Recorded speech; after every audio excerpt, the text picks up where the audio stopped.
Russia. Push to pay for gas in rubles not disrupting supply. Russian officials say their demand that natural gas be paid for in rubles doesn't mean supplies will be immediately interrupted. Berlin. Russian officials said their demand for unfriendly countries to pay for natural gas in rubles does not mean supplies will be immediately interrupted. Gas used for heating and electricity was still flowing from Russia to Europe on Friday.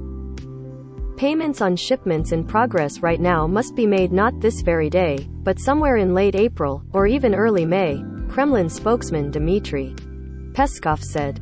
A day earlier, President Vladimir Putin said Russia would start accepting ruble payments Friday and gas supplies would be cut off if buyers don't agree to the new conditions, including opening ruble accounts.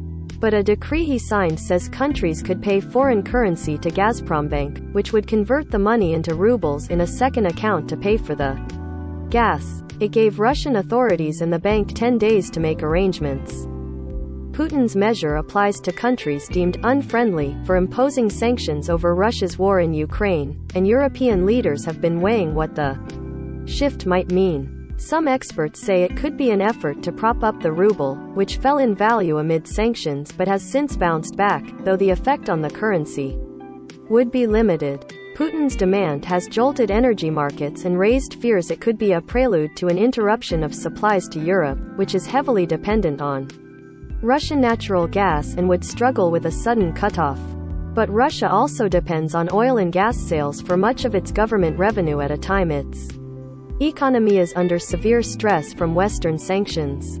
The European Commission's energy chief, Diet Jule Jorgensen, tweeted Friday that the European Union was coordinating to establish a common approach. German officials said contracts stipulate payment for gas in euros and dollars and that must continue.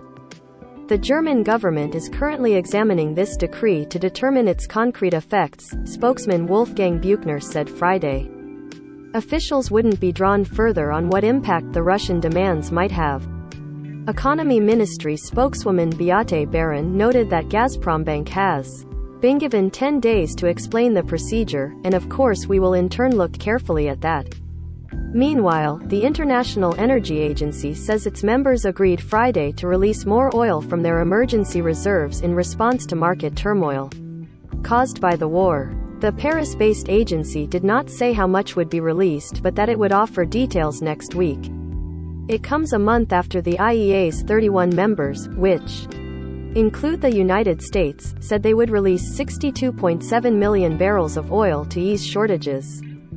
U.S. President Joe Biden on Thursday also ordered the release of 1 million barrels of oil per day from the nation's strategic petroleum reserve for 6 months in a bid to control energy prices.